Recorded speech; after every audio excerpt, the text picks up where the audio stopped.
Welcome to the magical journey beyond mediocrity, where the mystical and the practical become aligned. You're listening to Meant for More, the Seeker's Guide to Success, with your host, Seeker's Guide and coach, Kristin Lloyd. Kristin guides you through mindset shifts to increase your consciousness and live your best life. So let's leave mediocrity behind and step into your magical, magnificent life with Kristin. Welcome back, everyone, to Meant for More, the Seeker's Guide to Success. I am your host and Seeker's Guide, Kristin Lloyd. Thank you for being here and tuning in for today's show. We are now accepting call-ins. If you want to jump on the call and get into the conversation, the number is 248-629-0921. Today's show is about overcoming the imposter. And I have to say that over the last 10 or so weeks of doing this show, I have had many of my guests, colleagues, and friends share with me that they love hearing everyone's story to more. They're everyone's journey to more. But that one of the things that was missing was my own journey to more. And as many of you know, I work with high-achieving women. I also work with men, but specifically with the high-achieving women, one of the things that I see is imposter syndrome, feeling like a fake or a fraud. And this was something that I experienced on my own journey to more. And I strongly believe that everyone's journey to more has many parts. It's never clear cut. It's never this straight line. It's many different parts along the way that really shape and mold you into the person that you are. And there were different struggles along the way that brought me to where I am. And I can go back all the way to college and talk about the resiliency of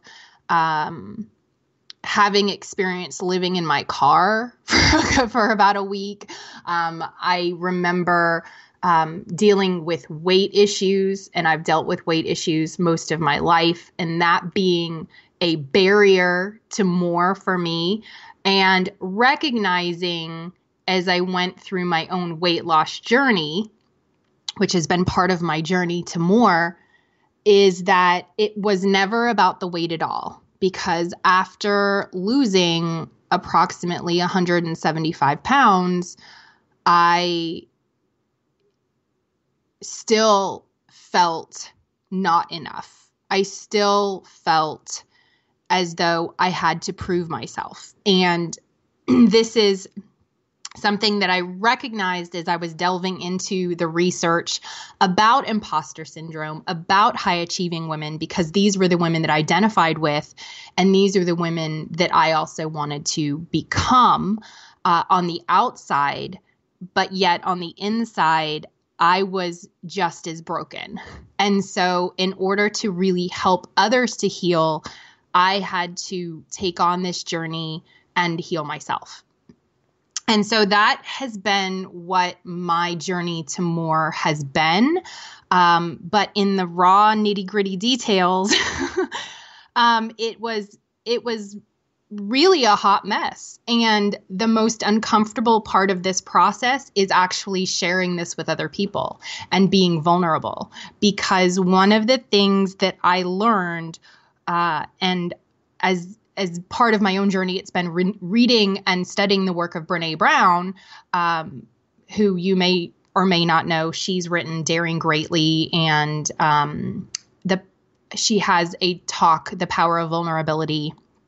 And the anecdote for vulnerability is courage and really stepping into your power and owning vulnerability. And so when my friends and colleagues kind of called me out and shared with me that I wasn't sharing this part of myself with my audience, I knew that I had to step into a vulnerable place to share these things and to really open up And it really hit me hard when someone said, you look like you have it all together all the time. And the truth is, none of us have it all together all the time, myself included. But that I recognize is a facade that a lot of people bring to the table in that high achieving mentality, is that we have it all together, that we know exactly what the next step is. And the truth of the matter is that half the time I'm scared shitless, but I do it anyway. And that's how I just go through life. It's pretty scary, but I muster up the courage to keep moving. And it's interesting because I shared a quote on Twitter this morning that I thought was perfectly summed up how I've been feeling for probably the last 3 years of my life, which is, if I quit now, I will soon be back to where I started. And when I started, I was desperately wishing to be where I am now. And there are days, it doesn't happen every day, but there are days where I'm like, what am I doing? This is a hot mess. I'm not where I want to be yet. And am I ever going to get there? And I have to reframe my mindset, just like I do with my clients, in order for me to keep going.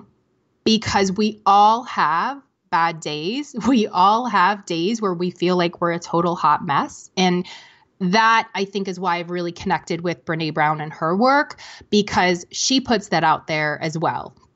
And I think that is so powerful when we're able to really pull back the layers, pull down the veil, and to see that we are the same, that we are all experiencing these emotions, and that the emotions really drive us a lot of the time. And when we're able to really take a step back, look at the emotions, process the emotions, and experience our own strength and utilize courage as a form of resiliency, then we can move forward and take everything one step at a time and get to where we want to go. And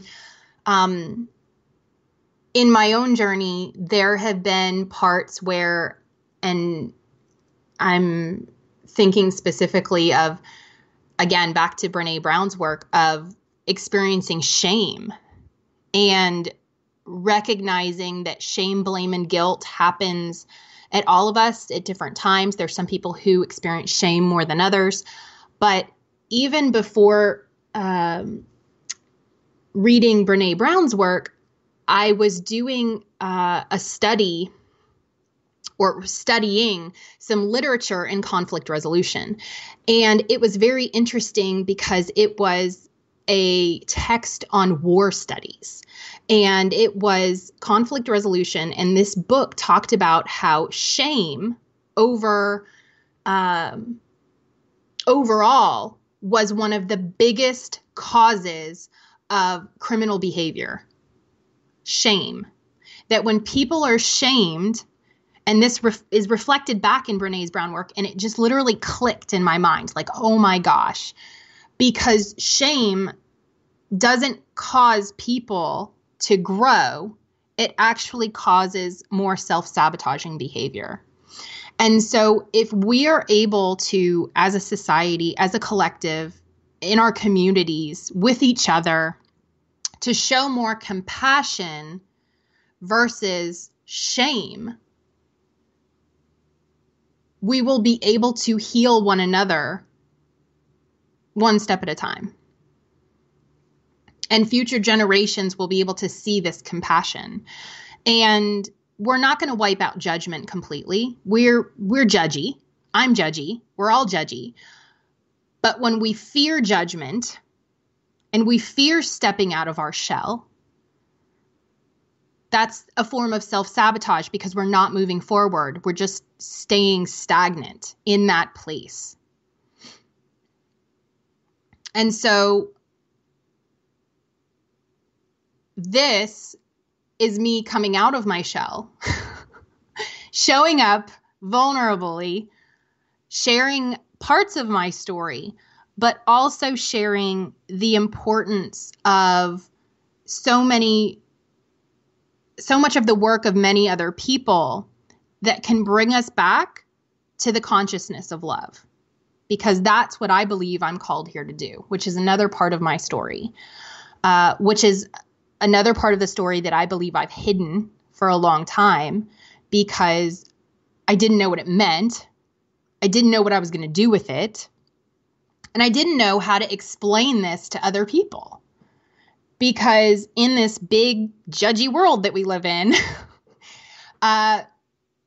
it's sometimes overwhelming to say, yes, I have all these degrees and they're hanging on the wall and that's awesome. But I'm also an intuitive. I also am an empath.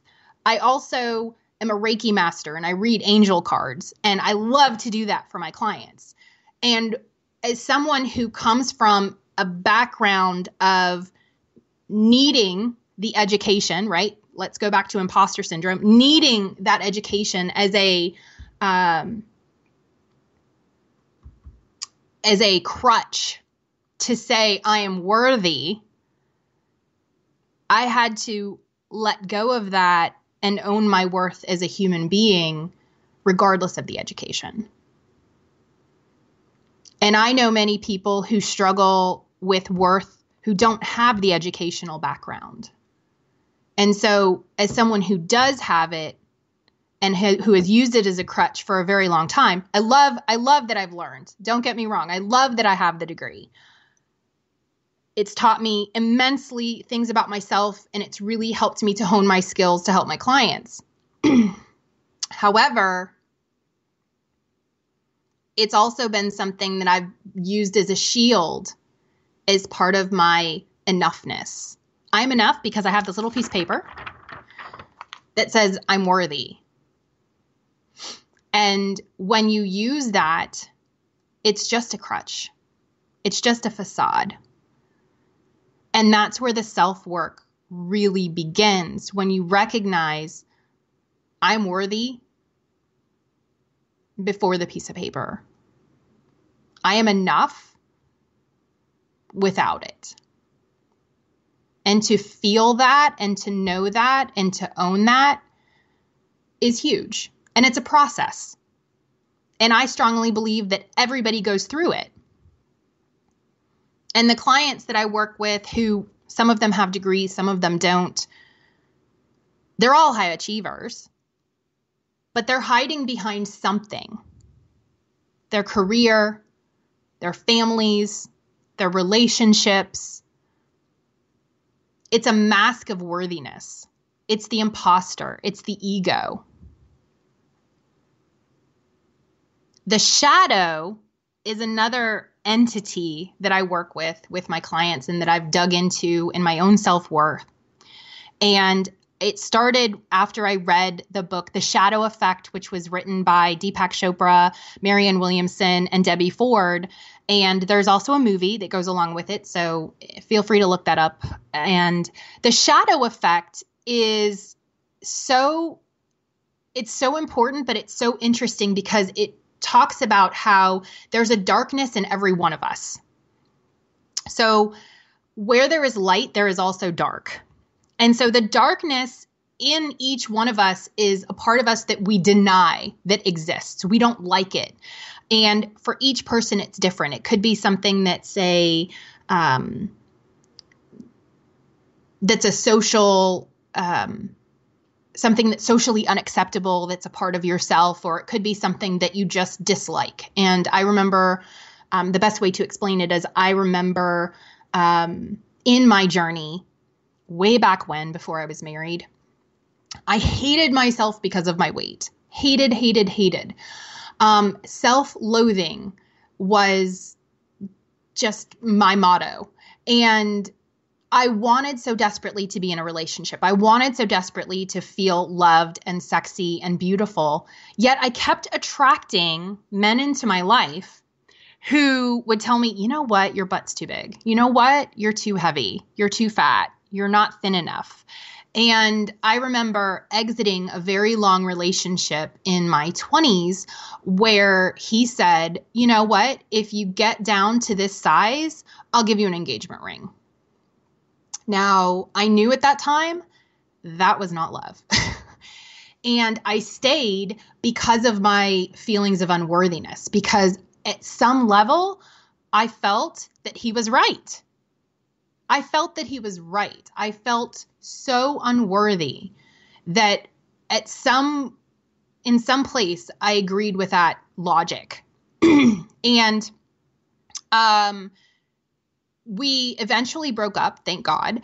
And that was the journey to me, and one of my many journeys, because I don't think that there's just one. I think there's like a string of multiple journeys that we grow into ourselves and deeply get to know ourselves.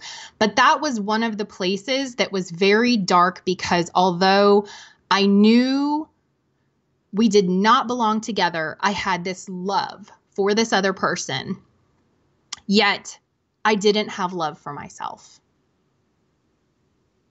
And in that space of loving myself, going back and really getting to know myself and knowing the journey to knowing that I was worthy, I was then able to finally meet someone who reflected back to me that I was beautiful just the way I was. And it wasn't until I loved myself as I was that was reflected back to me.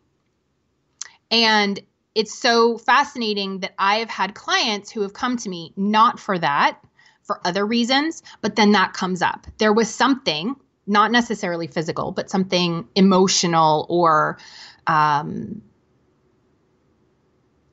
in their personality that they hated about themselves, absolutely hated. One of my clients hated the fact that she felt very socially awkward and she didn't feel enough. And so in the work that I had already done on myself, I knew the process of integration. I knew the process of taking someone through self-love.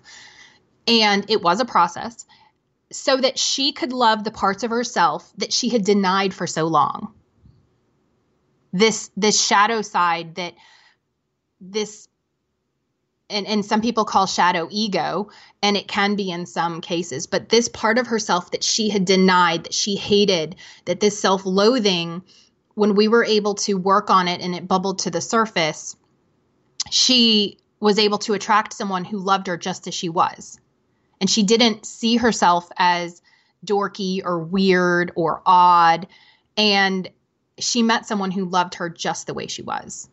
And that is some of the beauty of this, is really digging down and owning the parts of yourself that you've been denying for so long. And so looking at, and I'm sure everyone has something,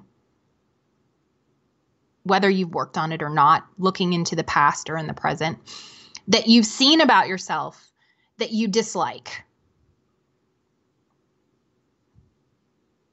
What is it that you dislike so deeply about yourself that you may be attracting that back to you? That you can see that you're continuing to attract that because you just don't love it. And when you do love it, you're going to attract exactly what you need. So it can show up in forms of actually in clients. So where people say, I'm not good enough yet as a business owner. And so they attract clients that flake, non-committal. They say they want one thing and then it turns into something else and it's not good for the business owner. What is it that you fear about yourself, or that you feel that you're not good enough in yet, that you may need to work through? And that is part of this integration of self, and it can show up in many ways. The easiest way to explain it is in that interpersonal relationship example. And so these are some of the things that we don't see on the surface. But when you dig deep, you can recognize that maybe you've been living with this imposter. You put on this mask. You show up as this person who perfectly has it together. I've been there, done that. And there are pieces of you that feel like a fake or a fraud. Do you feel that way all the time? No. Are there times that happens? Yes. Are there people who feel that way all the time? Also, yes. But how you start to integrate the pieces of you that you dislike or that you hate or that you don't own is by really bringing them to the surface, by really calling it what it is, by looking deeper, and by having the courage. And I'm going back to the Seeker's Guide on this, which I have up on my website if you'd like to download it. But it's the 11 elements of a seeker going back within oneself. So, and as I talked earlier about vulnerability, courage, having courage, bravery are the antidotes to vulnerability, and inner strength that guides you outside of your comfort zone. Courage and compassion, empathy for self and others. And a lot of times people are willing to show other people empathy, but not themselves. Oh, I can show empathy to other people, but again, it goes back to worthiness. We're all worthy of compassion and connection.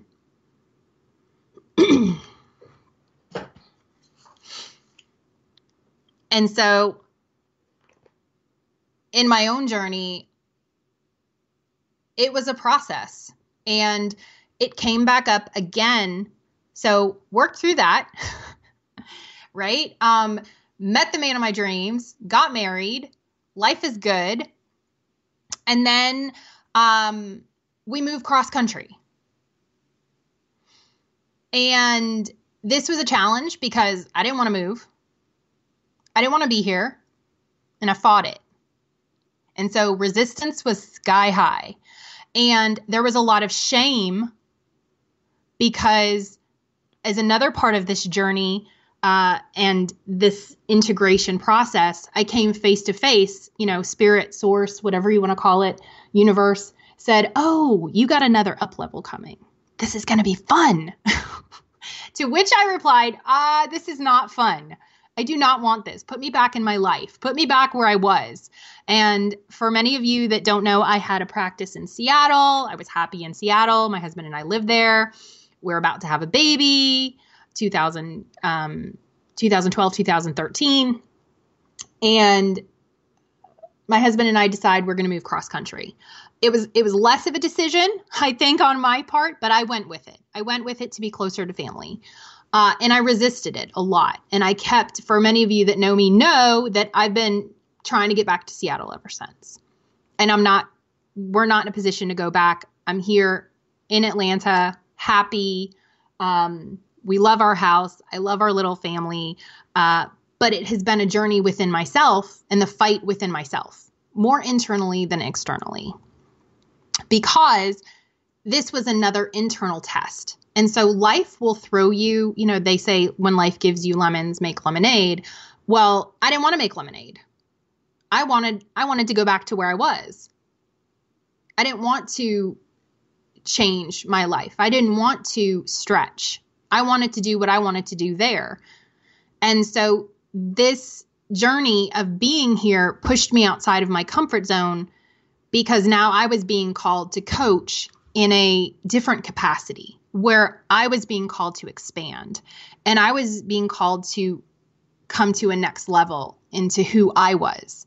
And it's hard to characterize what this looks like from the outside because it was a ton of internal work. And so over the last 3 years, it's been a ton of internal work, which is why I didn't want to talk about it because that would mean being vulnerable. And as Brene Brown calls it, wearing the, hanging out, like being a turtle without a shell in a briar patch, right? I didn't want to be vulnerable. I didn't want for people to see me as weak because that was my perception, that I would be seen as weak. And have I done a hell of a lot of things in the last 3 years? Yes. But I had to grow into my own worthiness to feel enough to step into my power to share that with others. So for a long time, I felt like I was putting on a facade. And so I've lived that imposter syndrome. And it was really amazing because I was attracting those women who needed my gifts in that area, because they would come to me. I don't know where they came from. I don't know how they found me, but they did.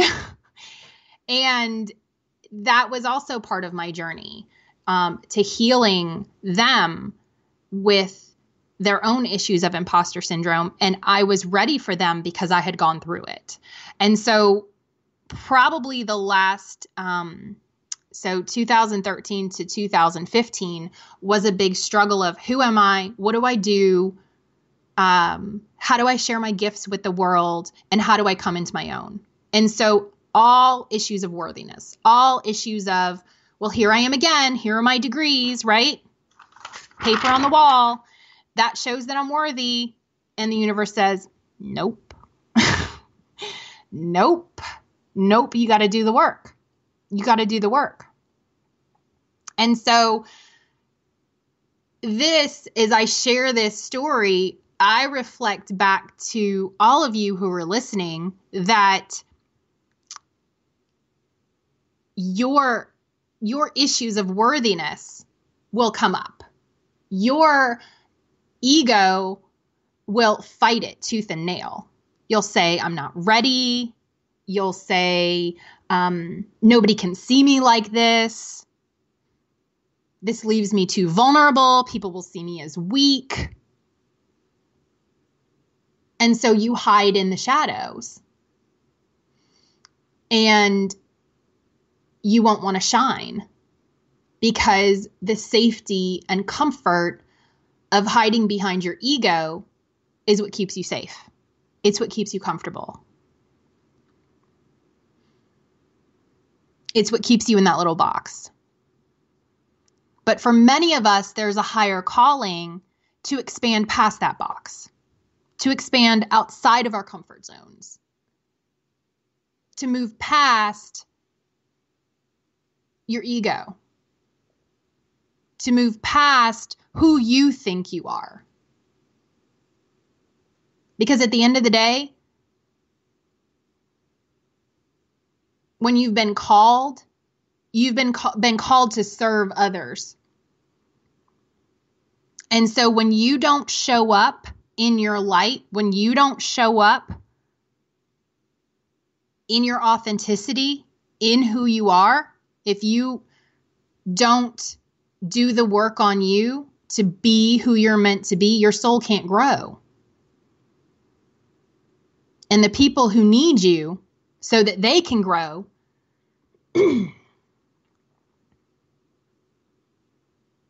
what happens to them?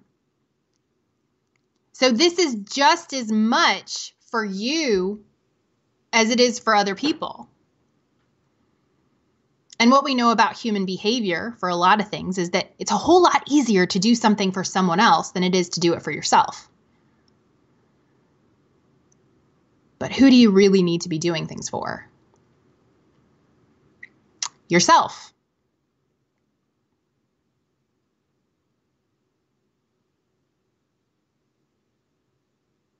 But to show up as yourself is really flippin' scary for a lot of people. Without a mask, fully authentic, here I am. This is me. It's scary because it's raw and it's vulnerable and it's open.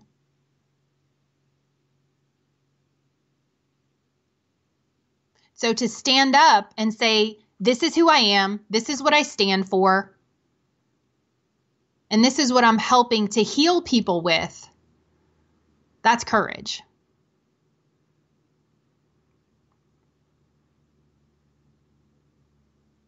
And so my journey to more has been a process to living in authenticity and courage for myself and for my clients. Because if I'm not walking my talk, I sure as hell can't serve anybody else and expect them to walk theirs. And so when my friends, colleagues called me out and said, you need to share this. You've got to talk about your journey. Was it scary? Yes. Because I hadn't opened up about my struggles. I hadn't talked about my own sabotaging behaviors or what comes next or the thoughts inside my head or my own issues with worthiness. But we're all going through this at different levels. And for those of you who don't know what imposter syndrome is, I want to share a little bit about that with you. It was a term that was coined in 1978 by clinical psychologists, surprisingly, at Georgia State University. And I told you guys a little while ago, I've resistant to being back in Georgia. I've left this place and I've come back and and it just, universe says you're here. And I said, okay. And that's been part of the journey, is going where life takes you. Sometimes you go kicking and screaming. So this term was coined in 1978 by clinical psychologists Pauline Clance and Suzanne Imes, referring to high-achieving individuals marked by an inability to internalize accomplishments and persistent fear of being exposed as a fraud. So there are many people who have enormous successes, Brene Brown included. She talks about this in her talks and in her books, of feeling like a fraud. And any minute now, somebody's going to call you out and be like, you're a total fake. You're a total fraud. You've been found out. And the proof of success is typically dismissed as luck, timing, result of deceiving others, and to feeling less competent. Now, these are all issues of worthiness. And achieving one's worth, knowing one's worth, working on self-worth and self-esteem. I also want to touch on the difference in coaching and counseling here, because as a licensed counselor, these issues are worked on in a coaching aspect, not a counseling aspect. And I coach women and men to move past the imposter, to overcome the imposter by owning their worth, by knowing and loving who they are, by integrating the shadow and the light together, by integrating the parts of themselves that they don't like. Part of the work that I've done on myself as well. And the reason it's done through coaching is that there are action-based activities that take place. And in counseling, there's a whole lot of talk. And counseling is a space for mental health, mental illness, mental wellness, and different life transitions that are traumatic and so forth. But the marked point that I determine counseling versus coaching is someone who is below baseline, someone who is not functioning at a baseline level. And that's where counseling comes into play. And as we all know, most people don't walk into a counselor's office and say, "Hey, I'm not feeling worthy. Do you think you could help me with that?"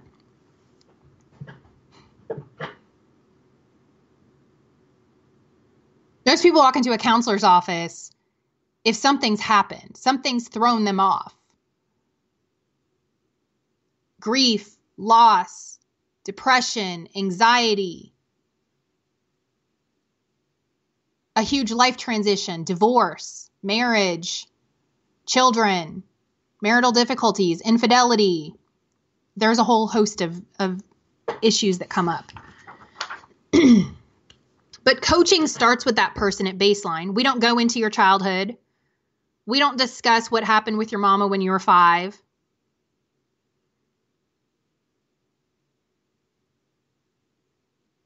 In coaching, you uncover the root cause of what's holding you back. And yeah, the root cause may be something that happened to you when you were 5, but the methodology is not that we go back to what happened when you were 5. What we uncover in coaching is your belief systems.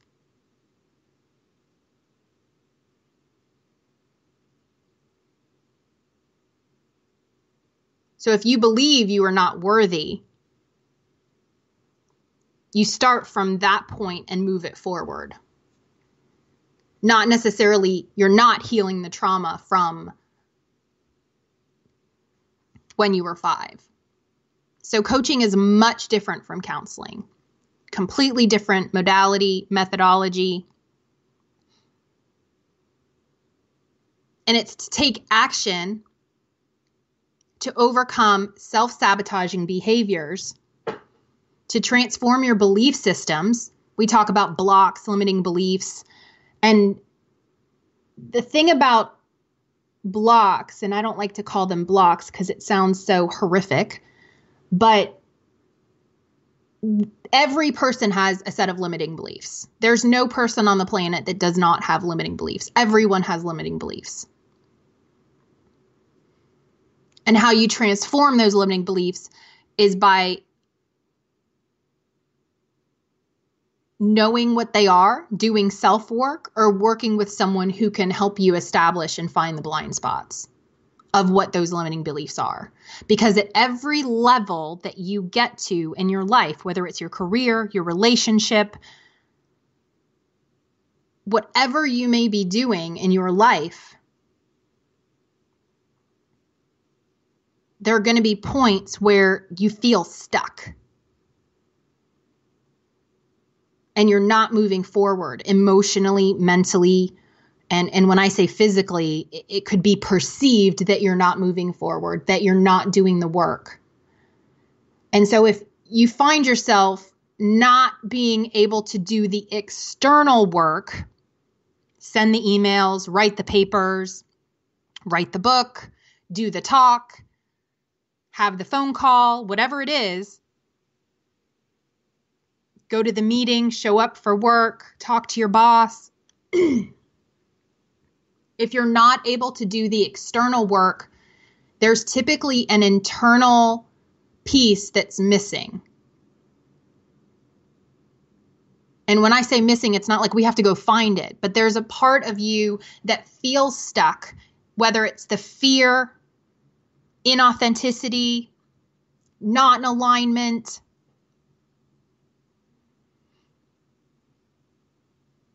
Sometimes it's the imposter. I can't do that. They'll find me out.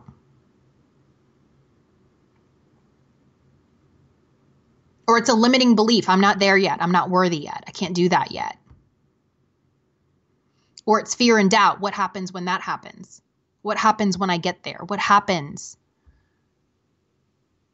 And so that leaves you all in your head. So if you don't work through that, how are you going to move forward?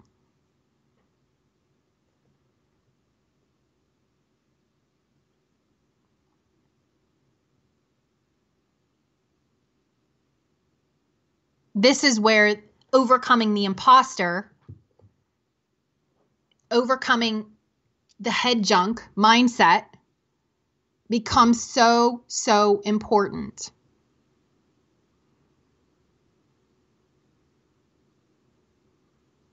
Are every single one of you listening worthy? Absolutely. Do you know it? Maybe not.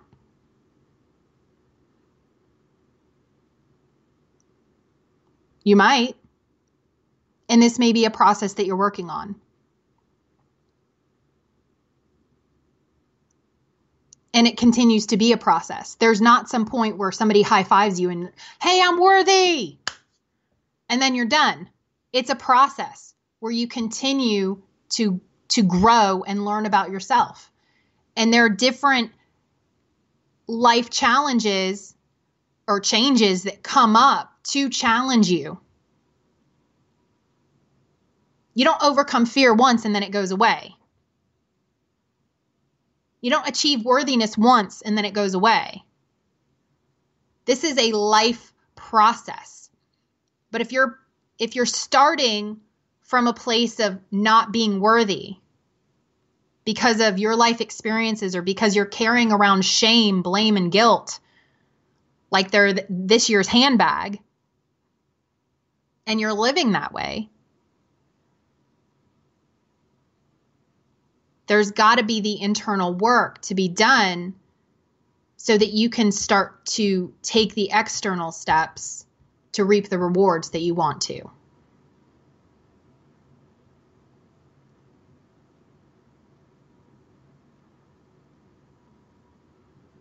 And this is why resiliency is so important.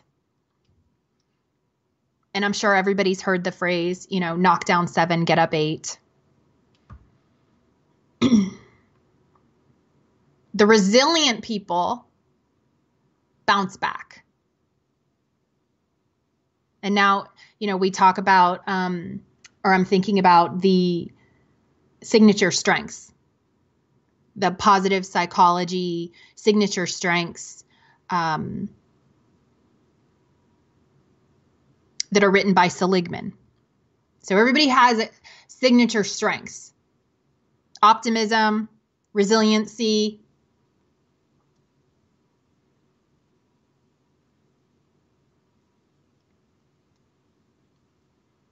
everybody has their own set of signature strengths. And everyone is struggling with a different set of experiences. And as I go back and look back at imposter syndrome, other things that show up that the imposter deals with are boundary issues, constant need of external validation, wrapped up in job or rewards, comparisonitis, resentment, perfectionism, settling, and conforming to fit in. And that was one of the things that I learned about myself and that I've also been called out on, is not conforming.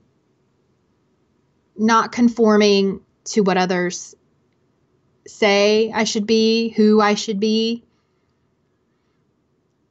And so part of that, me not conforming, is saying, I do have empathic gifts. I do have intuitive gifts. I am a certified angel card reader and Reiki master, and I practice Reiki every single day, and I love it. And that has been part of what has helped me to heal, is doing the energy work. And so on this journey, how you overcome the imposter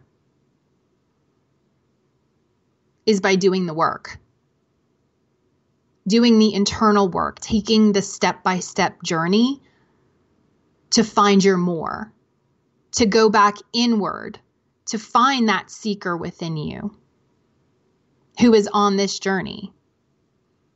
Because that is how you become who you are meant to be, is seeking inward. The external is what everybody wants. Everybody wants to reap the rewards. I'm there with you. I get it.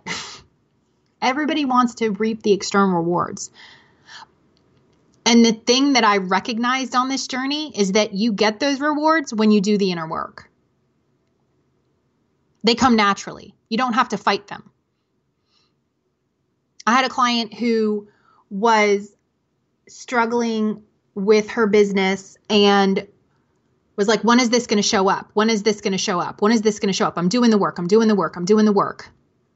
She wasn't in alignment with who she was. She was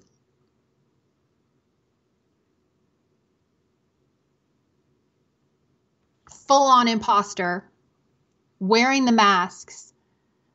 And it wasn't until she got vulnerable and shared who she was in full authenticity that the external started to change. When you work on the inside, the outside automatically changes. But many people want to work from the outside in. That's not how it works. Sorry. Hate to tell you that. You've got to work from the inside out. Does it require action? Yes, you have to take action. Is the action that you're going to go and run 5 miles? For some people, maybe, if that's part of what the internal work is.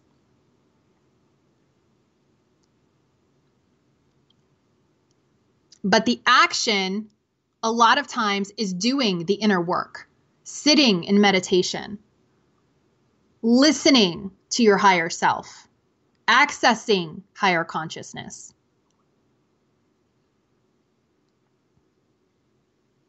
Being present with your family, being present with yourself,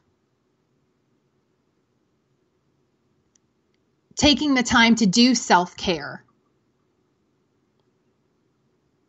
And self-care is a whole other conversation, but getting in tune with who you are and listening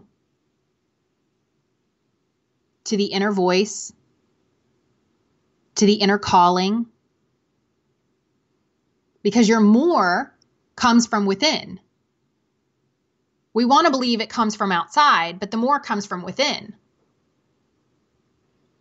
So how you begin to overcome the imposter is by getting to know yourself better. By integrating the shadow self, the part of yourself that you hate, or the part of yourself that you deny, because you don't know who that is. I don't want any part of that person. I hate that person. Where's the compassion there? Where's the love? Sounds a whole lot more like fear to me. So when people are able to integrate the shadow, love themselves, they're able to come into greater alignment, and the worthiness just automatically rises to the surface.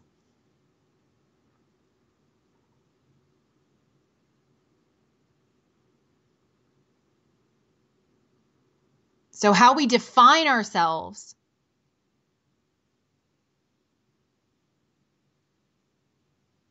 may come from social norms or outside. But when we let that fall away and we just sit with who we are, we acknowledge our gifts. We acknowledge what we're good at. We acknowledge what the fears are.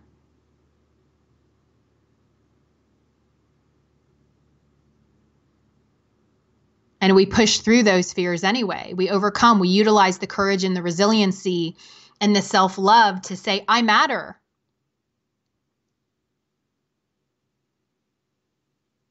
And I'm letting go of judgment. I'm releasing judgment of myself and others.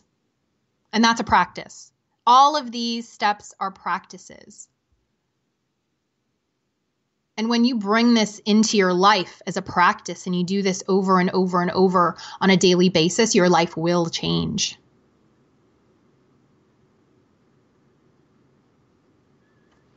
And that's why I started the Meant for More journey and the Seeker's journey.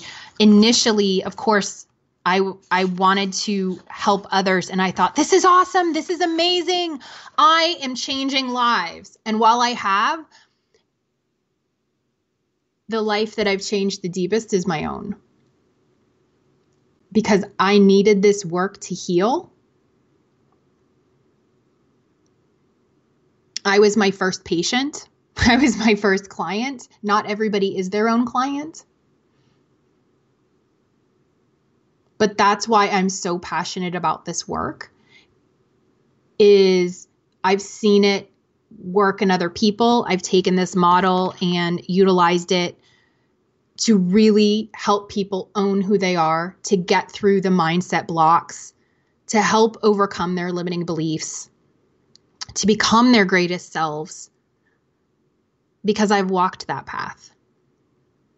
And it doesn't matter how many degrees I have on the wall, or how much research I've done.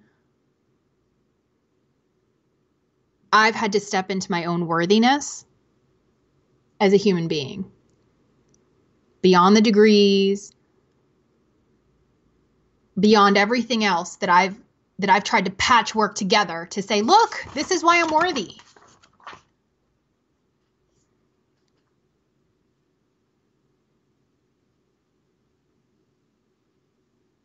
And the space of vulnerability and honoring courage, stepping into that courage, stepping into the light, has been the scariest thing, but it has been the most rewarding thing. And it's really funny because some of my mentors over the last year, who and some of the intuitive professionals that I've worked with in the last year, the same thing has come up. Out of the darkness and into the light. Out of the darkness and into the light. And so many of us have walked in the shadows.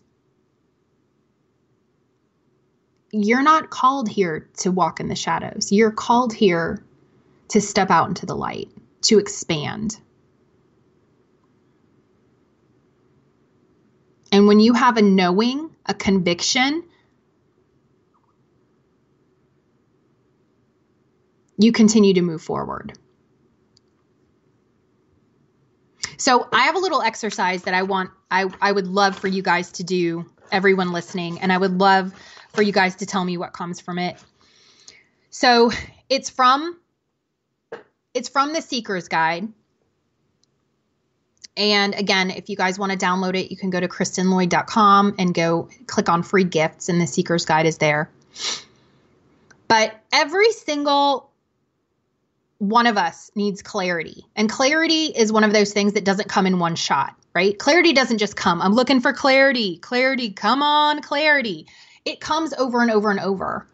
And even in my own journey, after I lost the weight and I was like, oh, my life's going to change because I'm 175 pounds, 180 pounds lighter. Like, I am now worthy. That's when my own worthiness issues showed up, because it wasn't about the weight. It was about feeling worthy, acknowledging the shadow, loving myself, who I was, with it, without it, and honoring the true nature of my power, my passion, my purpose in this life. And so at that point, when I was like, I don't know who I am, I don't know what I'm doing, I'm here, I'm supposed to be doing something. I feel called. I feel like I'm supposed to be helping people and serving. I don't know who I serve. I don't know what I'm supposed to do. That's when you go within. That's when you call on source, God, your higher power, whoever, to say, hey, what am I supposed to be doing here? Right? I didn't get the memo and there's no guide. And it's a process. So seeking clarity, asking, what do I want? And listen to your intuition. Where am I being called? And this is one of the scariest questions you can ask, because the things that are going to come up are, oh my gosh, I can't do that. I don't have the money for that. I don't have the resources for that.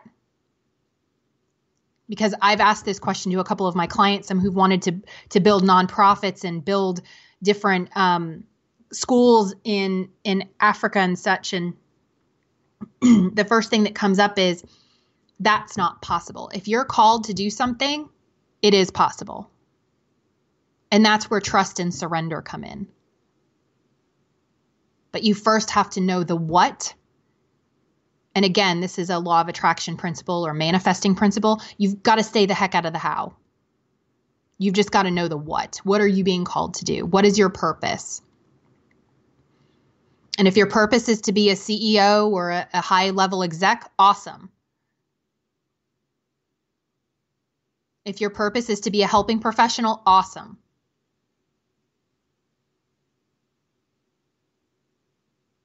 But you've got to have that clarity to know what you want and where you're going.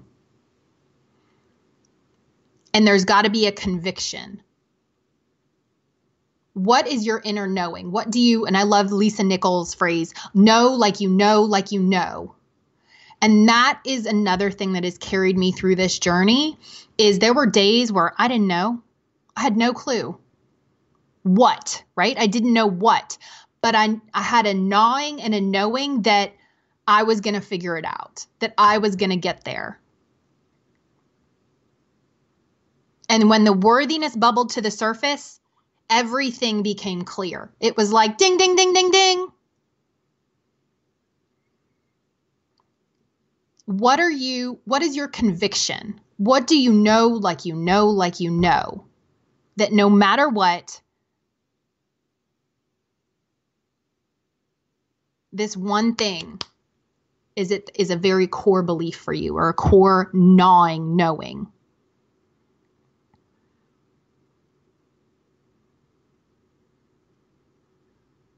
And just those two things, asking yourself and then seeking the courage. What is one step you can take today to work on yourself? That could be reading. That could be, seeking out a coach. That could be taking a look at your limiting beliefs. That could be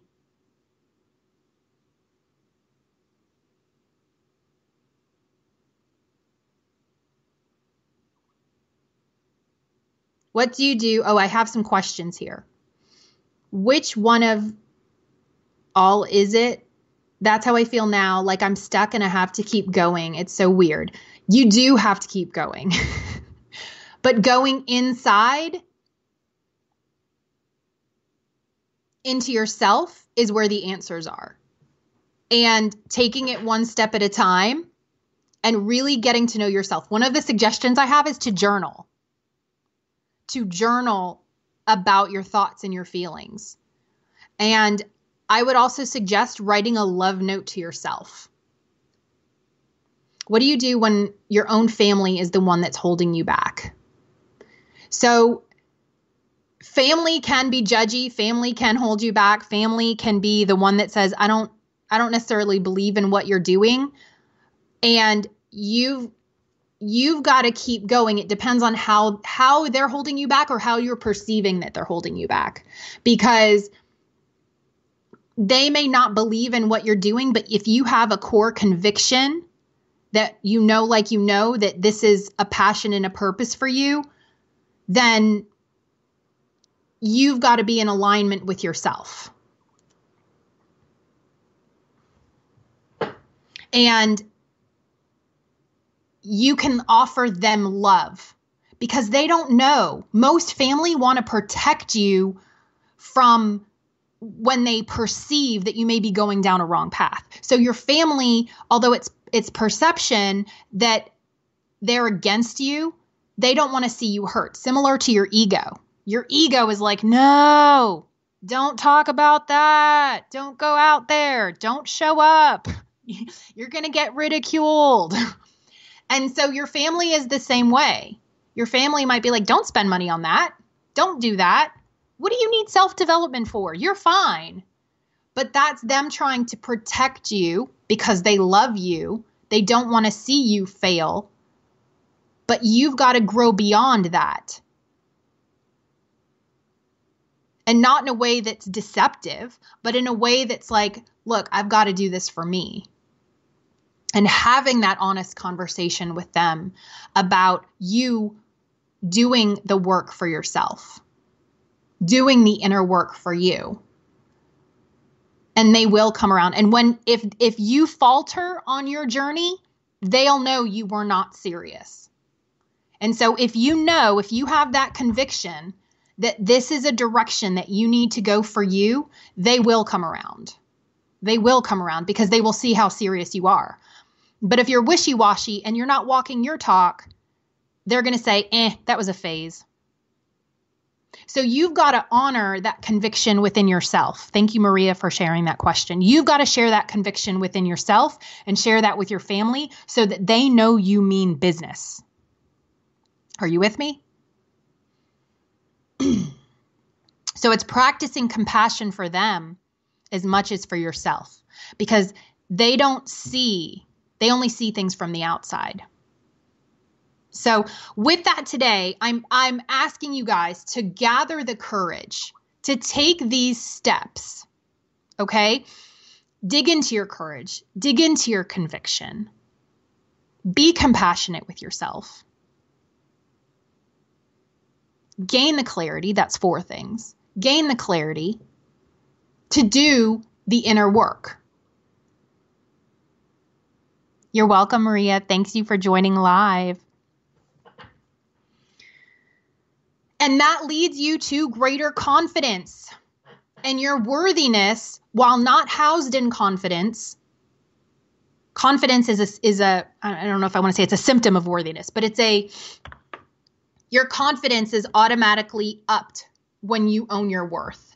And so owning your worth is how you overcome the imposter, because you step out. And so what are the characteristics?